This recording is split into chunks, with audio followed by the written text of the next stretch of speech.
জান্নাত receives money from her father. তার বাবার কাছ থেকে জান্নাত কি করে? টাকা গ্রহণ করে। এই যে বাবার কাছ থেকে, বাবা কিন্তু নাউন ছিল, এই বাবার যুক্ত করার জন্য আমি লিখেছি কাছ থেকে, মানে বাবার থেকে। তো বাবাকে যুক্ত করার জন্য থেকে শব্দটা লাগছে এই পুরো ক্লজের সাথে যুক্ত করার ক্ষেত্রে। সো থেকে জানলে আমরা জানি ফ্রম ইউজ করা যেতে পারে, সিন্সও ইউজ করা যেতে পারে। তবে সিন সাধারণত কোনো একটা সময়ের শুরু থেকে বোঝায় আর কি, আর ফ্রম হচ্ছে যে কোনো থেকে ইউজ করা যায়। আসসালামু আলাইকুম, কী অবস্থা সবার? আজকে প্রিপোজিশন নিয়ে কথা বলবো। অনেক ব্রডার একটা টপিক, কম্পিটিটিভ বিভিন্ন এক্সামে এটার গুরুত্বপূর্ণ অনেকটাই, কারণ এখান থেকে কোশ্চেন হয়। বাট এটা আমাদের একটু লেন্দি টপিক হওয়ার কারণে ভয়ের কারণ হয়ে যায়। তো শর্টকাট টেকনিক এর মাধ্যমে আজকে এটা শেষ করব, সাথে থাকো। বেসিক যত প্রিপোজিশন হয় সবগুলো কভার হয়ে যাবে ইনশাল্লাহ। আজকে আমরা অর্থ দিয়ে কিভাবে প্রিপোজিশন নির্ণয় করতে হয় সেটা দেখব।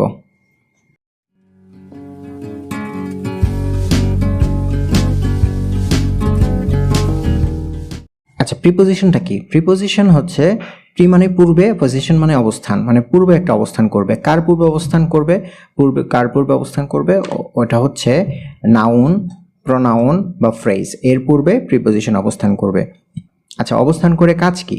অবস্থান করে কি করবে সে? এটার আসলে মূলত কাজ হচ্ছে প্রিপোজিশনটার, যে এই প্রিপোজিশন হচ্ছে যুক্ত করে একটা ক্লজের সাথে এই নাউন, প্রোনাউন বা ফ্রেজকে। তার মানে নাউন বা প্রোনাউন বা ফ্রেজের আগে, মানে পূর্বে বসে যখন এই নাউন, প্রোনাউন, ফ্রেজকে আরেকটা ক্লজের সাথে যুক্ত করে, সেটাকেই আমরা প্রিপোজিশন বলছি। এক্সাম্পল দিলে আমরা বুঝতে পারবো। I will do it dash you. তো দেখো এখানে আই উইল ডু ইট, এখানে একটা ক্লজ আছে, আর এখানে একটা গ্যাপ শূন্যস্থান আছে, তারপরে হচ্ছে ইউ প্রোনাউন আছে। তো আমরা বুঝতেই পারছি যে একটা ক্লজ আছে, তারপরে প্রোনাউন আছে, মাঝখানে যুক্ত করার কাজ করতে হবে এই ইউটাকে এই ক্লজের সাথে। এখন ইউ তো প্রোনাউন, আমরা জেনে আসছি যে নাউন, প্রোনাউন বা ফ্রেজকে সাধারণত প্রিপোজিশন দিয়ে যুক্ত করতে হয়। তো এখানে একটা প্রিপোজিশনের অভাব আমাদের আছে, প্রয়োজন আছে। তো এখন এটা তো বিভিন্ন উপায়ে শেখা যায়, আমি শর্টকাট টেকনিক অবলম্বন করব। আমরা একটু অর্থ করার চেষ্টা করি। এখানে আই মানে আমি, উইল ডু ইট মানে করব ভবিষ্যতে, ইট মানে এটা, তাহলে আমি এটা করব। আর এখানে গ্যাপের মধ্যে কি হবে আমরা জানি না, বাট ইউ শব্দটা এটা সাবজেক্ট অবজেক্ট দুই ক্ষেত্রেই হতে পারে। সাবজেক্ট হলে তুমি হয়, আর অবজেক্ট হলে তোমাকে হয়। আর এটার পসেসিভ হচ্ছে ইয়র, মানে তোমার। এখন এক্স্যাক্টলি এখানে কোন অর্থটা আসবে সেটা তো আমরা জানি না। একটু দেখি, আমরা দুইটাই নিতে পারি। আমি এটা করব, এই ক্লজেটটা, তারপরে একটা গ্যাপ, তারপরে তোমাকে বা তোমার যে কোনো একটা অর্থ হতে পারে এখানে। আচ্ছা, এখন একটু বোঝার চেষ্টা করি। আমি এটা করব, তোমাকে কি, তোমাকে বা কি তোমার, এটা একটু ভাবার চেষ্টা করি। তাহলে কিন্তু একটা জিনিস আমরা মাথায় চলে আসছে, সেটা কি? সেটা হচ্ছে আমি এটা জন্য দিলে পারি, তোমার জন্য, আমি এটা করব তোমার জন্য। এছাড়া কিন্তু আর কোনো কিছু যুক্ত করা যাচ্ছে না। তো এখানে এই ডিরেক্ট অ্যান্সারটা, মানে ডিরেক্ট অর্থটা করলে এটাই দাঁড়ায় যে আমি এটা করব জন্য তোমার। এটাকে যদি আমরা সাজাই তাহলে আমরা বলতে পারি আমি এটা তোমার জন্য করব। সো এখানে গ্যাপে একটা জন্যের অভাব আছে। আর আমরা জানি জন্য মানে ফর, তার মানে আমাদের এইখানে যুক্ত করতে হবে ফর। আচ্ছা, তার মানে কি দাঁড়াচ্ছে? I will do it for you. প্রিপোজিশনটাও বুঝাতে পারলাম আশা করছি, যে এটা কাজ হচ্ছে যুক্ত করে এবং নাউন, প্রোনাউন বা ফ্রেজকে যুক্ত করে। আর অর্থ দিয়ে কিভাবে আমরা বের করব। আচ্ছা, একটু কঠিন মনে হতে পারে, বাট আমি পুরোটাকে কথা দিচ্ছি কমপ্লিট করে দেব, সহজ হয়ে যাবে আশা করছি। চলো দেখি। শূন্য প্রিপোজিশন মানে অনেক সময় নাউন, প্রোনাউন বা ফ্রেজ এগুলো প্রিপোজিশন ছাড়াও যুক্ত হতে পারে ক্লজের সাথে। সেগুলোকে আমরা শূন্য প্রিপোজিশন বলছি, মানে যেখানে কোনো প্রিপোজিশন থাকবে না। ঠিক আছে? আচ্ছা, একটা এক্সাম্পল দেখো। হি ইজ আ বয়, এখানে হি ইজ আ বয়, এখানে কিন্তু কোনো প্রিপোজিশন নাই। এই বয় কিন্তু নাউন, এটা যুক্ত হয়েছে হি ইজ এর সাথে, কিন্তু এটা কিন্তু কোনো প্রিপোজিশন ছাড়াই যুক্ত হয়েছে। হ্যাঁ, তাহলে এটা নো প্রিপোজিশনের মধ্যে পড়লো। তারপর হি ইজ গোয়িং, এই যে এখানে অনেকেই বলতে পারো he is going to home, but এখানে গোয়িং এর সাথে টু হয় না, হোমের আগে। সো এখানে প্রিপোজিশন ছাড়াই আমরা করতে পারছি, তার মানে এখানে শূন্য প্রিপোজিশন বা নো প্রিপোজিশন হয়। আচ্ছা, তারপরে যদি কোনো নাউন প্রোনাউন বা ফ্রেজের আগে বা ফ্রেজকে যুক্ত করার জন্য যে কে, মানে ওই নাউনের অর্থের সাথে কে বা রে বা প্রতি বা দিকে বা কাছে বা নিকটে এই ধরনের অর্থ প্রকাশ করে, তাহলে আমরা প্রিপোজিশন হিসাবে সেখানে টু লিখতে পারি। তবে একটা জিনিস মাথায় রাখবো, এটা মোশন হয় এই ধরনের ক্ষেত্রে, মানে মোশন বলতে গতি থাকে এখানে, মানে এক জায়গা থেকে আরেক জায়গায় এরকম বোঝায় আর কি। তো অনেক সময় এই অর্থগুলো ছাড়াও, মানে কে রে প্রতি দিকে কাছে নিকট এগুলো ছাড়াও এই টু এর অর্থ এ অথবা তেও প্রকাশ করতে পারে। এক্সাম্পল দেখি, ক্লিয়ার হয়ে যাবে। তন্ময় ইউজ টু গো, এখানে কিন্তু গ্যাপ ছিল, সো আমরা এখানে টু দিয়েছি। কেন দিয়েছি একটু পরে বলছি। Tanmoy use to go to the beach every day over the holidays. এখন একটা প্রশ্ন, এই টুটা যেহেতু প্রিপোজিশন, এটা বাদ দিয়ে, যদিও এই টু প্রিপোজিশন বাট এখানে এটা যুক্ত করেছে গোকে, সো আমরা এই টু গো একসাথে ইনফিনিটিভ হয়ে যায়। আর এখানে এই টুটা যুক্ত করেছে দ্য বিচ নাউনকে, সো এটা আমরা প্রিপোজিশন হিসেবে নিচ্ছি টুকে। তো এখন আমরা এইখানে টু কেন বসাচ্ছি একটু বাংলা করে দেখি। এখানে অর্থ হচ্ছে তন্ময় ইউজ টু গো মানে যেত, কোথায় যেত? বিচে যেত। এভরিডে প্রতিদিন যেত। ওভার দ্য হলিডেজ মানে ছুটির দিনগুলোতে। তাহলে আমরা এখানে বাংলা করলে যেটা পাচ্ছি, তন্ময় ছুটির দিন প্রতিদিন সমুদ্র সৈকত ওই দিকে যেত, রাইট? এটা বলতে পারি, বা সৈকতে যেতেন এটা বলতে পারি। তাহলে এখানে দেখি, যদি সৈকতের দিকে বলি বা সৈকতে বলি, তা দেখো এখানে কিন্তু এই যে দিকে অর্থে আসলে আমরা জানি টু ইউজ করতে হয়। আবার অনেক সময় যে তেও আসে, যেমন এখানে সৈকতে তে আসছে, তবে এই তেটা অবশ্যই একটা ইম্পর্টেন্ট জিনিস। তে কিন্তু অনেক সময় ইনের অর্থেও ব্যবহৃত হয়, তবে এই তের ভিতরে মোশন থাকবে। আচ্ছা, এখানে বলছিল যে বিচের দিকে যাচ্ছে, তার মানে এটা কিন্তু একটা গতি আছে, এক জায়গা থেকে আরেক জায়গায় যাচ্ছে। সো এখানে এই গতি অর্থে যদি তে আসে, তাহলে আমরা এখানে টু ইউজ করব।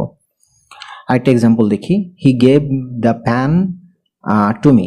এখন এই যে মি কিন্তু এই প্রোনাউনকে যুক্ত করতে হয়েছে, এখানে প্রিপোজিশন হিসেবে টু আসছে। কেন আসছে অর্থটা করার চেষ্টা করি। সে আমাকে কলমটি দিয়েছিল, এই যে মি আমাকে, এটার সাথে কিন্তু যে কে যুক্ত হয়েছে, হ্যাঁ। তো আমরা জানি যে কে রে প্রতি দিকে কাছে নিকটে এগুলো যদি থাকে অর্থে অনুযায়ী, সেখানে আমরা টু ইউজ করব। আর এখানে একটা মোশন তো অবশ্যই আছে, কারণ কলমটা আমার কাছে দেওয়ার ক্ষেত্রে কিন্তু একটা গতি থাকে।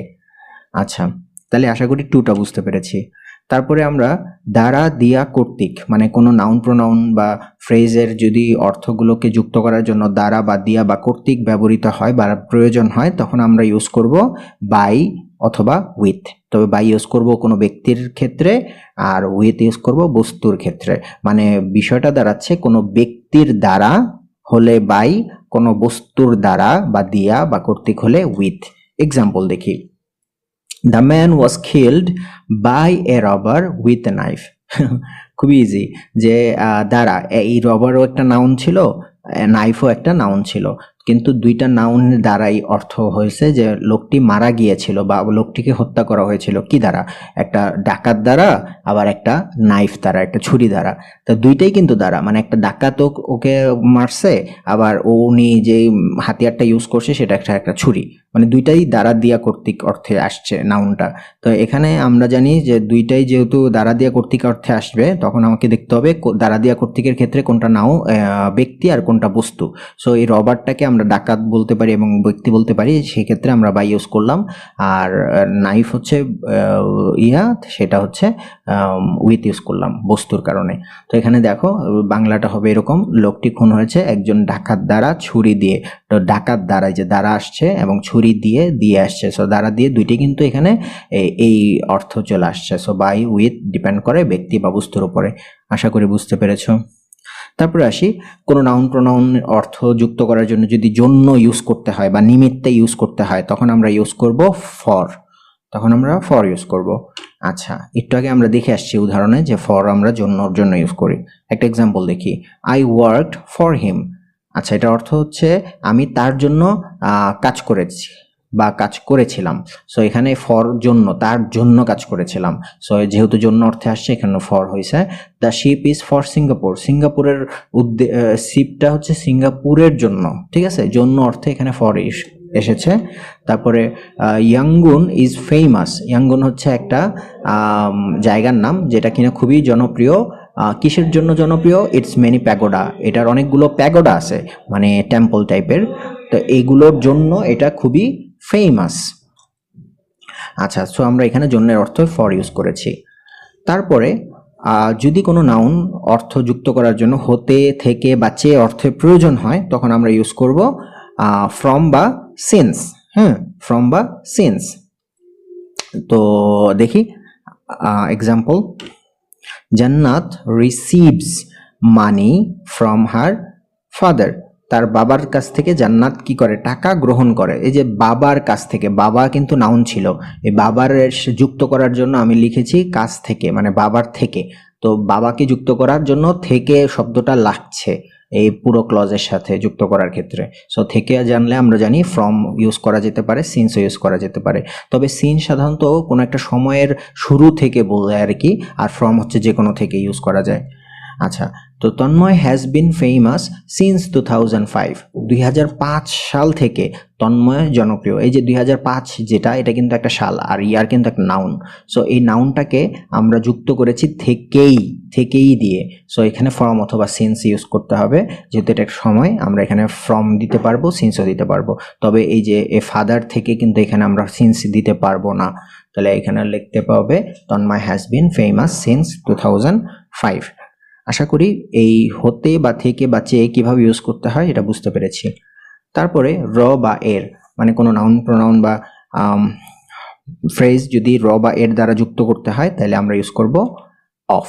আচ্ছা, এক্সাম্পল দেখি, this is the property of her late husband. এই যে অফ, এখানে অফ, এই যে হার লেট হাজব্যান্ড, এটা পুরোটা কিন্তু একটা কথা। হার লেট হাজব্যান্ড মানে হচ্ছে তার মৃত হাজব্যান্ড, লেট মানে চলে গেছেন, উনি মারা গেছেন, হার লেট হাজব্যান্ড। আর দিস ইজ দ্য প্রপার্টি মানে এটাই হচ্ছে সেই সম্পত্তি যেটা কিনা তার মৃত স্বামীর ছিল। হ্যাঁ, তো এখানে খেয়াল করো, এই যে নাউনটা ছিল মৃত স্বামী, এটাকে যুক্ত করতে হয়েছে তার স্বামীর প্রপার্টি। প্রপার্টিটা কার? প্রপার্টিটা হচ্ছে স্বামী এর। তাহলে স্বামীর র বলতে পারি প্রপার্টি, বা স্বামী এর প্রপার্টি এটাও বলতে পারি। তাহলে এখানে বাংলা করলে দাঁড়াবে এরকম যে এটা তার মৃত স্বামীর সম্পত্তি বা মৃত স্বামী এর সম্পত্তি। সো র বা এর যদি যুক্ত করি আমরা কোনো নাউন বা প্রোনাউনকে যুক্ত করার জন্য, তখন আমরা অফ ইউজ করব। তারপরে এ, অ, তে, এতে বা মধ্যে, আমরা যদি কোনো নাউন, প্রোনাউন বা ফ্রেজকে এই অর্থ দিয়ে যুক্ত করতে চাই, তখন আমাকে ইউজ করতে হবে ইন অথবা অ্যাট। ইন একটু ব্রডার সেন্সে, মানে একটু বড় অবস্থানকে বোঝায়, বড় সময় বা বড় অবস্থান। আর অ্যাট একটু ছোট, নির্দিষ্ট কোনো স্থানকে বোঝায় আর কি, বা সময়কে বোঝায়। তো এক্সাম্পল দিয়ে বোঝানোর চেষ্টা করছি। I looked at my watch. এখন খেয়াল করো, আমি আমার ঘড়ির দিকে তাকিয়েছি।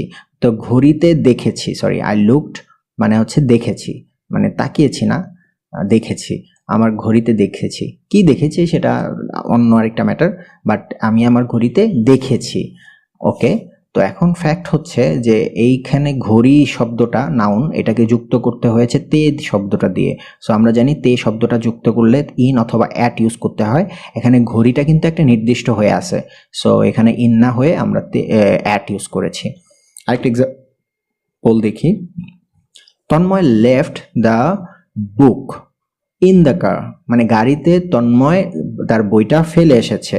হ্যাঁ, তন্ময় বইটি গাড়িতে ফেলে এসেছে। এই যে গাড়ি শব্দটার সাথে আমরা কিন্তু তে ইউজ করেছি। সো আমরা জানি এখানে তে ইউজ করলে ইন অথবা অ্যাট ইউজ করতে হবে। তো এখানে যেহেতু গাড়িটা একটু বিগার সেন্স, কারণ গাড়ির অনেক জায়গা, মানে গাড়িটা অনেক বড় একটা জায়গা, যেখানে অনেক জায়গা আছে রাখার জন্য, সিটের সামনে পেছনে। সো এইখানে বিগার সেন্সে আমরা এখানে ইন ইউজ করেছি, অ্যাট ইউজ করিনি। আরেকটা কথা একেবারে শুরুতে টু এর ক্ষেত্রে বলেছিলাম যে তে শব্দটা কিন্তু মোশন হলে তখন আবার টু ইউজ করতে হয়। এখানে কিন্তু কোনো মোশন নাই, লাইক এক পাশ থেকে আরেক পাশে রাখা হচ্ছে, এরকম কোনো মোশন নাই, এটা রেখে আসে, স্থির অবস্থায় আছে। আরেকটা এক্সাম্পল দেখি, Rehan is at work at the moment. উনি হচ্ছে, রেহান কোথায় আছে? এই মুহূর্তে কাজে আছে। হ্যাঁ, তো এখানে যে কাজে, এ আর এখানে অথবা এইভাবে বলা যায় কাজ এ আছে, তাহলে এই যে ওয়ার্ক এটা নাউন, এটার আগে এটার অর্থটাই যে কাজে এ শব্দটা দিয়ে যুক্ত করতে হচ্ছে ক্লজটার সাথে, এই জন্য আমরা এখানে ইন অথবা অ্যাট ইউজ করতে পারি। বাট কাজটা এখন তার নির্ধারিত হয়ে গেছে, তার নির্ধারিত কাজ, অনেকগুলো কাজ একটা অফিসে থাকতে পারে বাট বা যে কোনো ক্ষেত্রে হতে পারে, সেটা তার নিজের নির্দিষ্ট যেহেতু কাজের কথা বলাই হয়েছে এই জন্য এখানে অ্যাট ইউজ করেছি। আচ্ছা, তারপর আরেকটা এক্সাম্পল দেখতে পারি, the price of mangoes starts at 100 টাকা। এখন এই যে অ্যাট কেন ইউজ করলাম?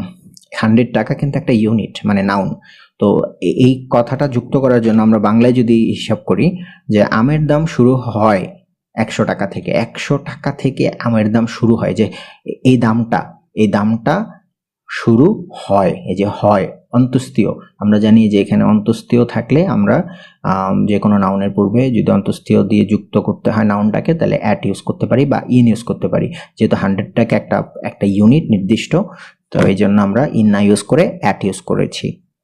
আশা করি এই যে এখন পর্যন্ত যা যা দেখেছি এখানে এগুলো একটু নোট করে রাখো, এক্সাম্পল সহ খুব ক্লিয়ারভাবে বুঝতে পারবে। আর একটু যদি ডিটেলসে যাই তাহলে বিষয়টা দাঁড়াবে এরকম, যদি কোনো নাউনের আগে, সামনে, পরে বা পেছনে এই ধরনের অর্থ দিয়ে যুক্ত করতে হয় ক্লজের সাথে, তাহলে আমরা ইউজ করতে পারি আগে বা সামনে হলে বিফোর, পরে বা পেছনে হলে আফটার। এক্সাম্পল দেখি, Faria will be here before 7 AM, মানে 7টা বাজার আগেই ফারিয়া এখানে চলে আসবে। এখন এই যে আগেই বললাম, এখানে কিন্তু আগে না বলে পরেও বলতে পারতাম, সো এখানে আমি বিফোর আফটার দুইটাই দিতে পারি।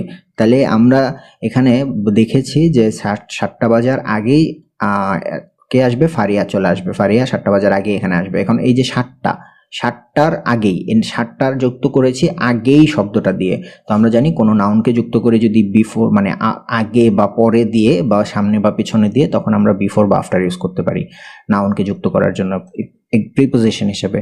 আরেকটা এক্সাম্পল দেখি, the accident occurs before my eyes. এখানে মাই আইস হচ্ছে নাউন, এটাকে যুক্ত করতে হবে প্রিপোজিশন দিয়ে দ্য অ্যাক্সিডেন্ট অকার্স এই ক্লজটার সাথে।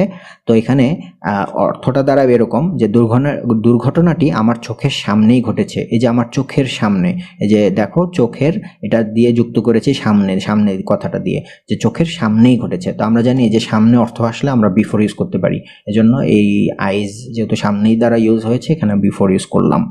তারপরে আরেকটা এক্সাম্পল দেখি, I shall go there after lunch. আমি সেখানে যাব মানে লাঞ্চের পরে যাব। তো এখানে দুপুরের খাবারের পরেই যাব, আমি সেখানে দুপুরের পরেই যাব, দুপুরের খাবারের পরে সরি। তো এখানে যে দুপুরের খাবারটা হচ্ছে লাঞ্চ, এটা নাউন, এটার যুক্ত করেছি যে পরেই মানে খাবারের পরেই। তো আমরা জানি নাউন বা প্রোনাউন বা ফ্রেজকে যদি যে অর্থ দিয়ে যুক্ত করব সেই অর্থ অনুযায়ী আমরা প্রিপোজিশন আনবো, যেহেতু পরেই দিয়ে যুক্ত করেছি লাঞ্চকে মানে দুপুরের খাবারকে, আমরা জানি যে পরে হলে আফটার ইউজ করতে হয়, সেখানে আফটার ইউজ করব। He always runs after money. সে সবসময় কি করে? টাকার পেছনে ছোটে। তো আমরা জানি যে পেছনে যদি হয় মানে কোনো নাউনকে পেছনে শব্দটা দিয়ে যে পেছনে দিয়ে যদি যুক্ত করতে হয় তাহলে আফটার ইউজ করতে পারি আমরা, সেখানে আফটার ইউজ করলাম। আশা করি বিফোর আফটার ক্লিয়ার। তারপরে আমরা দেখতে পারি যদি কোনো নাউন বা প্রোনাউনকে সম্বন্ধে বা সম্পর্কে, উপলক্ষে বা প্রায় শব্দ দিয়ে যুক্ত করতে হয় ক্লজের সাথে, তাহলে আমরা অ্যাবাউট ইউজ করতে পারি। এক্সাম্পল দেখি একটু, Shamim knows nothing about the matter. এই বিষয়টা সম্পর্কে শামীম কিচ্ছু জানে না। তাই ঘটনাটি হচ্ছে নাউন, এটা যুক্ত করেছি সম্পর্কে কথাটা দিয়ে, তাহলে নাউনকে সম্পর্কে দিয়ে যুক্ত করলে আমরা যে সম্পর্ক পেয়েছি এখানে অ্যাবাউট ইউজ করতে হবে। সো এখানে অ্যাবাউট হচ্ছে আমরা যুক্ত করলাম এই ম্যাটারটাকে আগের ক্লজের সাথে যুক্ত করার জন্য। একটা এক্সাম্পল দেখি, ইট ইজ অ্যাবাউট 5 o'clock। এটা প্রায় 5টা বাজে। এটা কি বলছে? প্রায় 5টা। এই যে 5টা এই শব্দটা আমরা প্রায় দিয়ে যুক্ত করেছি আগের কথাটার সাথে, সো এখানে আমরা অ্যাবাউট ইউজ করতে পারি। উপরে যদি থাকে কোনো অর্থ যুক্ত করতে হয় তাহলে আমরা অন ইউজ করতে পারি, অ্যাভাব ইউজ করতে পারি, ওভার ইউজ করতে পারি। তবে মাথায় রাখবো অন হচ্ছে তখনই ইউজ করব যদি যার উপরে বলছি তার সাথে স্পর্শ অবস্থায় থাকে, আর অ্যাভাব হচ্ছে যার উপরে বলছি তার সাথে স্পর্শ অবস্থায় না থাকে, আর ওভার হচ্ছে যার কথা বলছি যার উপরে তার থেকে একটা গতি অবস্থায় থাকবে, যে জিনিসটাকে উপরে আমি বলছি মানে এক পাশ থেকে আরেক পাশে যাবে, এরকম স্থির অবস্থায় থাকলে আবার অ্যাভাব হবে। হ্যাঁ, স্পর্শ অবস্থায় থাকলে অন হবে। এক্সাম্পল দেখি, the cup is on the kitchen table. এই যে কিচেন টেবিলের উপরেই কাপটা রাখা আছে, কিচেন টেবিল নাউন, এটার উপরে রাখা আছে, উপরে শব্দটা দিয়ে কিন্তু আমাদের কাপটাকে যুক্ত করতে হচ্ছে। তো উপরে স্পর্শ হয়ে আছে, কারণ কাপ তো স্পর্শ ছাড়া থাকে না, এই জন্য আমরা অন ইউজ করেছি। স্পর্শ না থাকলে তাহলে আমরা অ্যাবভ ইউজ করতাম, চলাচল করলে ওভার ইউজ করতাম।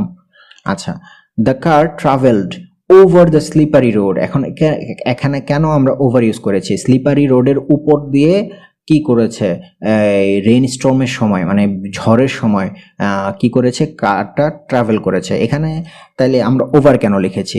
কারণ ঝড় বৃষ্টির সময় গাড়িটি পিচ্ছিল রাস্তার উপর দিয়ে, যে দ্য স্লিপারি রোড এটা নাউন, এটাকে যুক্ত করেছি রাস্তার উপর দিয়ে, উপর দিয়ে। এখন প্রশ্ন, স্যার আমরা দেখেছি যে স্পর্শ হয়ে থাকলে সেখানে অন ইউজ করতে হয়, কিন্তু এটা স্পর্শ আছে, কেন আমরা ওভার ইউজ করলাম? এখানে অ্যান্সারটা হচ্ছে, এখানে এই ওভারটা আসলে গতির কারণেই, উপরে আছে ঠিকই বাট একটা গতি ছিল, মানে দাঁড়ায় ছিল না, এখানে যাচ্ছিল এই জন্য বলেছে, হ্যাঁ, দিয়ে চলে গেছে। আচ্ছা, তারপরে the house is 100 feet above the sea level. Sea level হচ্ছে নাউন, এটাকে যুক্ত করেছে অ্যাবভ দিয়ে। কিন্তু কেন অ্যাবভ দিয়ে যুক্ত করলাম? কারণ সি লেভেল হচ্ছে একটা সমুদ্রের একটা স্তর, তার থেকে 100 ফিট উপরে বাড়িটা দাঁড়ায় আছে। তার মানে একটা সারফেসের উপরে একটা জিনিস আছে, তো উপরে থাকলে আমরা অন, অ্যাবভ, ওভার তিনটা লিখতে পারি। টাচিং অবস্থা থাকলে অন লিখতে পারি। এখন এই হাউসটা কি সি লেভেলের সাথে টাচিং অবস্থায় আছে? না, নাই, তাহলে অন তো হলো না। তারপরে অ্যাবভ হতে পারে যদি টাচিং অবস্থায় না থাকে, আর হচ্ছে এই স্থির অবস্থায় থাকে। তো এখানে বাড়িটা কিন্তু স্থির অবস্থায় আছে, গতি অবস্থায় নাই। আর যদি গতি অবস্থায় থাকতো তাহলে আমরা ওভার লিখতাম। তাহলে আমরা এই অর্থ করলে যেটা আসবে, সমুদ্রপৃষ্ঠ থেকে 100 ফিট উপরে আছে স্থির অবস্থায়, এই জন্য আমরা এখানে অ্যাবভ ইউজ করব। আশা করি এটা খুবই ক্লিয়ারভাবে বুঝতে পেরেছেন। তারপরে যদি নিচে অর্থ ইউজ হয় তখন আমরা ইউজ করব আন্ডার অথবা বিলো। এক্সাম্পল দেখি, the ball is under the table. টেবিলের নিচে বলটি আছে, তো নিচে আছে, তো নিচে থাকলে আমরা আন্ডার ইউজ করতেই পারি। একটা সারফেস যেটা নিচে, যার কথা বলছি, যেমন টেবিলের কথা বলছি, তো টেবিলকে নাউন যেহেতু এটাকে যুক্ত করতে হবে নিচে, যেহেতু আমরা অর্থ করলে আসবে যে টেবিলের নিচে, নিচে না দিলে এই টেবিলটা এই বল এই সাথে যুক্ত করা যাবে না ক্লজের সাথে। সো এখানে নিচে দিয়ে আন্ডার আনলাম। তারপরে the post is below the government. গভর্নমেন্টের নিচে এই পোস্টটা যেটার কথা বলছি আমরা, সেই পোস্টটা, পদটা গভর্নমেন্ট মানে সরকারের থেকে অবশ্যই নিচে, কারণ সরকার তো হচ্ছে মানে বড় পদের অধিকারী, তো তার থেকে নিচের পদ। তো এখানে দেখি, এখানে আন্ডার কেন বলতে পারলাম না, আমরা কেন বিলো বললাম? আন্ডার হচ্ছে একটা কোনো সারফেস যেটা নিচে থাকবে, এখানে তো সারফেস বলতে কিছু নাই, গভর্নমেন্ট জাস্ট একটা মানে একটু মানে কম ক্ষেত্রে বলা হয়েছে, মানে কম উন্নত, মানে গভর্নমেন্ট যেই অবস্থায় আছে তার থেকে একটু কম উন্নত হচ্ছে এই পোস্টটা। তো এই ক্ষেত্রে আমরা বিলো ইউজ করতে পেরেছি। আর যেহেতু নিচে শব্দটা আসছে, পদটি সরকারের নিচে, এই জন্য আমরা সরকারের, এই যে সরকারের নিচে এই শব্দটা না দিলে হচ্ছে না যুক্ত, এই জন্য আমরা এখানে বিলো ইউজ করেছি, কারণ নিচে দিলে আন্ডার বা বিলো ইউজ করতে হয়। আরেকটা এক্সাম্পল দেখি, the case is under trial. কেসটা হচ্ছে মানে মামলাটা হচ্ছে ট্রায়াল অবস্থায় আছে, বিচারাধীন আছে, তা বিচারাধীনের নিচে আছে, বিচারাধীন বা বিচারাধীন নিচে অপেক্ষায় আছে, এটা বলতে পারি। তো এখানে আমরা যেহেতু নিচে আছে, এখানে কি আমরা বিলো বলতে পারি না আন্ডার বলতে পারি?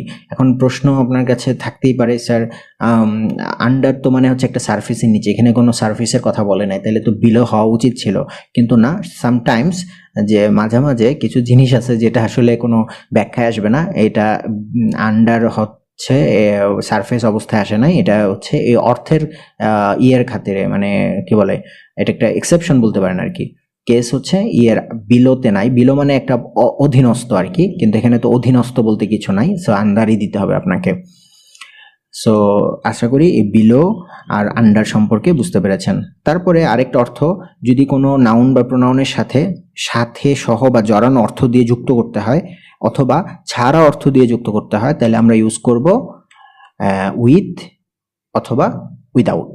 এক্সাম্পল দেখি, মানে উইথ যুক্ত করব কোনো নাউন সাথে বা সহ বা জড়ানো অর্থ দিয়ে যুক্ত করার ক্ষেত্রে, আর উইদাউট ইউজ করব ছাড়া, ব্যতীত এই ধরনের অর্থ দিয়ে যুক্ত করার ক্ষেত্রে। এক্সাম্পল দেখলে বুঝতে পারবো, I saw a girl with a pink dress, মানে পিঙ্ক ড্রেস পরা অবস্থায় তাকে দেখেছি, মানে তার মানে সহ, মানে সেই বালিকাটি পিঙ্ক ড্রেসের সাথেই ছিল, মানে সে পরানো অবস্থায় ছিল, তার মানে সাথেই ছিল।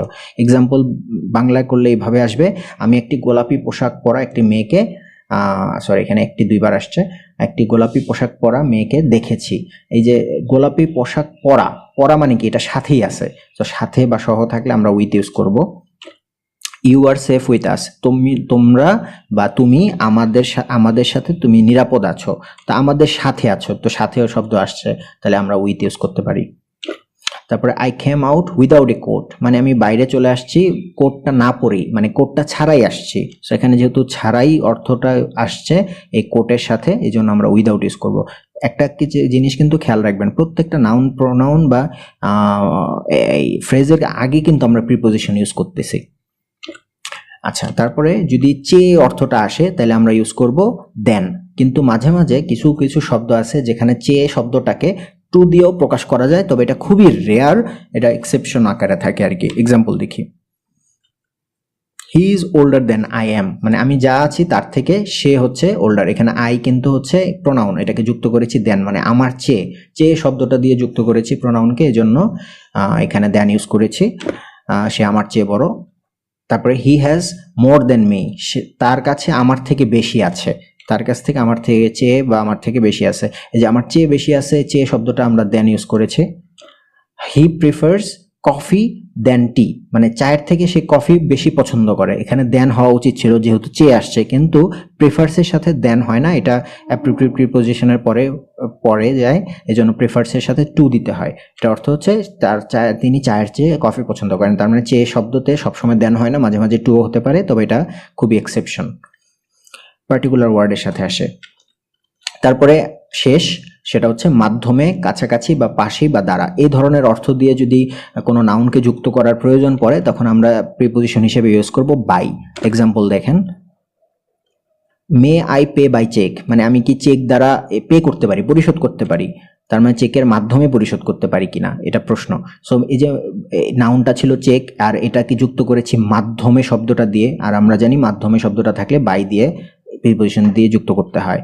তারপর the house is situated by the railway station, railway স্টেশনের পাশেই বাড়িটা অবস্থিত, এই যে রেল স্টেশন কিন্তু একটা নাউন, এটাকে যুক্ত করেছি রেল স্টেশনের পাশেই দ্বারা, ঠিক আছে। তাহলে আমরা অর্থ করলে আসবে স্টেশনের পাশে, তা পাশে দ্বারা যদি বুঝায় তাহলে আমরা প্রিপোজিশন হিসেবে বাই যুক্ত করব।